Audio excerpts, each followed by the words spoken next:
So this is going to be my tracheal sectioning and trach care video. And I'm going to go ahead and start off by just looking at the records prior to entering the patient room, and then viewing introductions. Hi, Ms. Barker. My name is Chelsea. I'm going to be kind of taking a listen at some of your breath sounds and seeing if we need to go ahead and suction, clean your trachea inner cannula. But first I need to go ahead and just look at your wristband here. If you can speak, if you can go ahead and tell me your name and date of birth. Miss Barker, 1220XX. Perfect. Okay, and any allergies? No. Alright, that does match my records. So what I'm going to go ahead and do at this point, I'm just going to raise the head of your bed. Actually, let's raise you up a little bit to working height.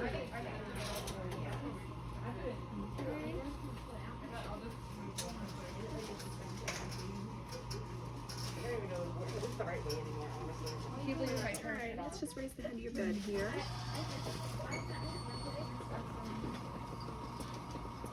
And I'm going to go ahead and close the curtain for privacy. Alright, lower the rail here. Alright, grab some hand hygiene here real quick.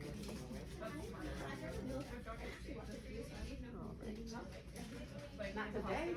I'm going to be listening to your breath sounds, okay?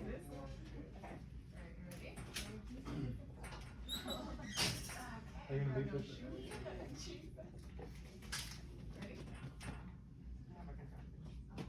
just going to listen laterally.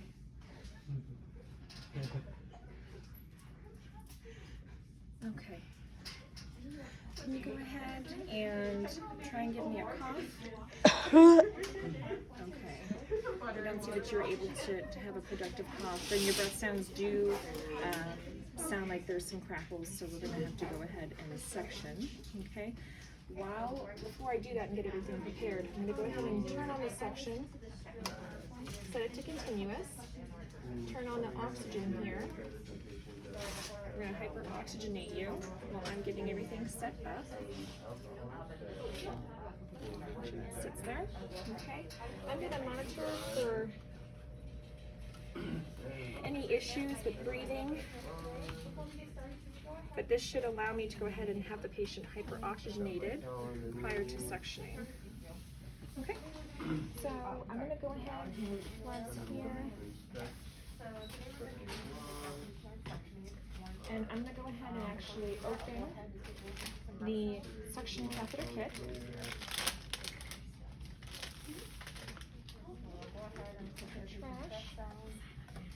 And then I'm going to open the tracheostomy care kit. I'm just going to put that on to the side. Opening up this kit, I'm going to pull out the basin here and touching the bottom of it. I'm going to go ahead and just kind of pop that open. And being careful to maintain sterility, I'm going to go ahead and utilize normal saline solution and put the saline not only in the care kit, but in this basin. And I'm going to go ahead and open up.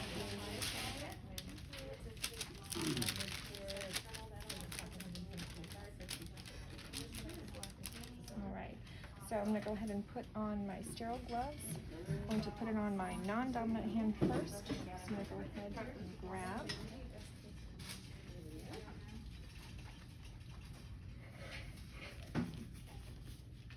Okay, utilizing my non-dominant hand, I'm going to grab the inner cuff and put it on my dominant hand. Okay, so now that I have sterile gloves on, I'm going to go ahead.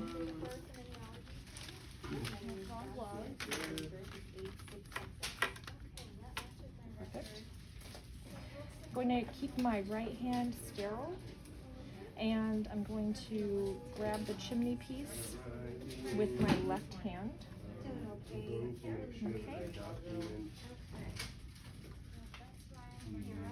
All right, so what I will go ahead and do at this point is I'm going to utilize my non-dominant hand and attach it to the chimney.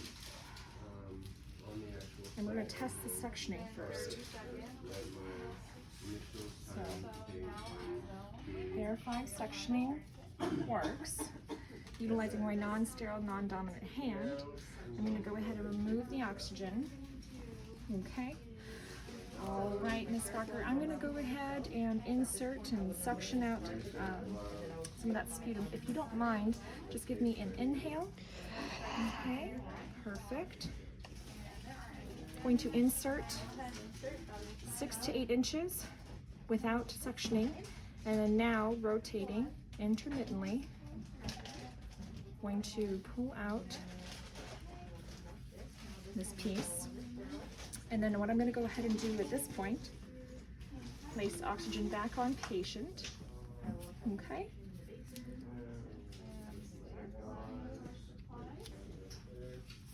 Monitoring heart rate, O2 sats, which are within normal range. I'm just going to listen to lung sounds to see if the suctioning was effective.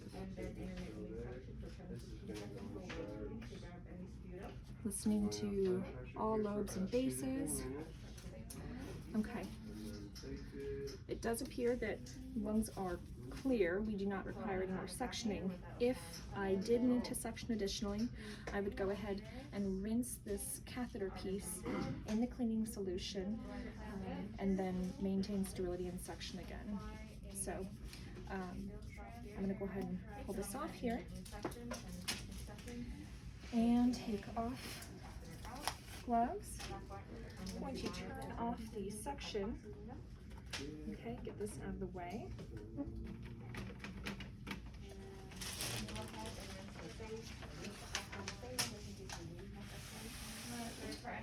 Okay, and at this point I'm going to go ahead, clean hands, on some clean gloves here. What we're going to do at this point is remove the inner cannula and place it in the normal saline cleaning solution that I poured originally. With the site, the gauge, and the patient's collar. It's always fun putting these on. I know, I was going to and I was too late. Sorry. It's okay. All right, Ms. Barker, you did really well. So I'm going to go ahead and remove the oxygen at this point. Okay, and I'm only going to be touching the outside portion and removing the cannula. Okay, being very careful. Okay, going to go ahead and place that in the cleaning solution. Now at this point, I'm going to remove my clean gloves. Okay, and I'm going to use some hand sanitization. I'm going to go ahead and put on sterile gloves. Okay, so I'm going to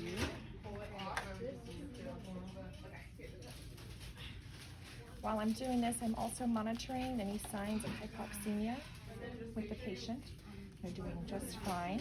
I feel like if I unfold it, and I'm gonna end up just not using it. That's why I just leave it.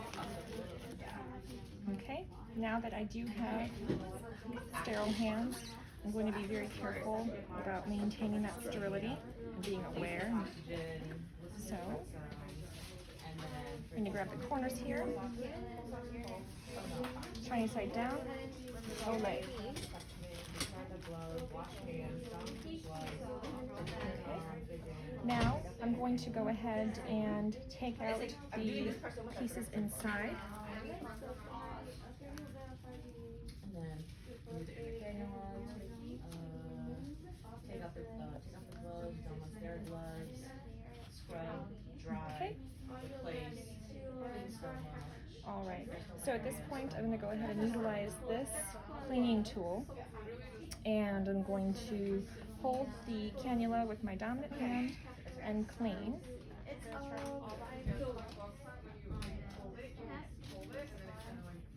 Drop it. Okay. Being careful not to touch the inner part of the cannula. Okay. And to rinse. And now we're going to go ahead and insert the cannula Oh, okay.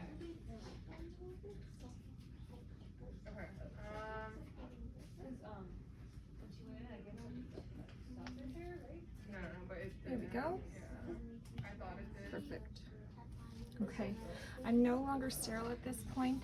I'm going to go ahead and remove the old dressing because what I do want to do is assess the stoma and peristomal area. Okay, so I'm checking to see if there's any maceration or signs of infection, any discoloration that would be unusual, which I do not. I'm going to go ahead, grab some clean 2x2s, just dry the area. Okay. And then I'm going to go ahead and I'm going to put on the new trach ties first, actually. And I'll leave the old trach ties on while I'm doing this. I forgot about the rail. Okay. Yeah, I forgot about the rail, and then like I thought about Just it. a bit. I was gonna try and do the knee thing. I'm like, nope, not even gonna try. Back rail and then rail. I figured it out. All right.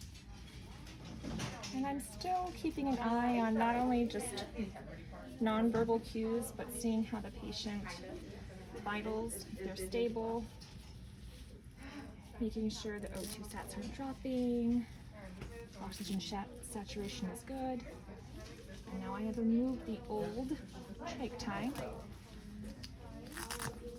We do want to go ahead and add a new dressing. Not only does this protect that stomal and peristomal area, but also from any skin irritation and injury from the trach tie. Okay, I'm going to go ahead and at this point clean my hands again. I'm just going to go ahead and actually listen to the patient's lung sounds again and complete a respiratory assessment.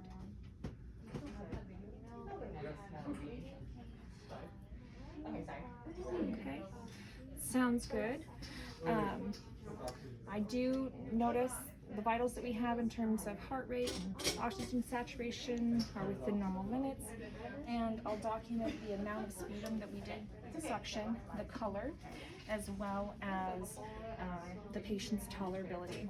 Okay, so what I'm going to do is I'm going to lift this up here. Okay, and I'm going to put you down. I'm going to keep the head of your bed raised up for a little bit, okay? Thank you for being patient with me. I do have your call light right next to your arm, and then I would document the procedure.